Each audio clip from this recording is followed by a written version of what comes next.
today's video, bitaw karon na kaning nga video karon about ni sa pod yung ulam natin. So ulam ako dito. Yan yung natira ko kanina.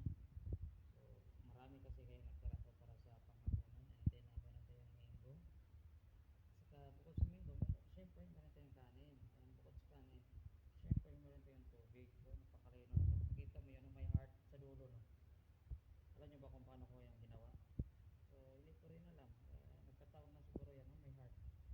Wow naman. So ayan, ulitin ko, ito yung ulam natin. Ito kasi ano to, beef steak. Ay, tingin ko lang, walang beef steak. So marami kasi yan kanina. Ay, hindi ko naubos. Huwag ko nang ubusin ko na marami eh. So pero may natira tayo panghapunan.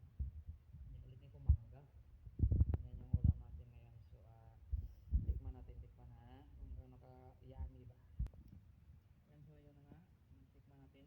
Patayin ng sabaw mo na. Sabaw. Yan. Sabaw. Sabaw pa lang. Ulam na.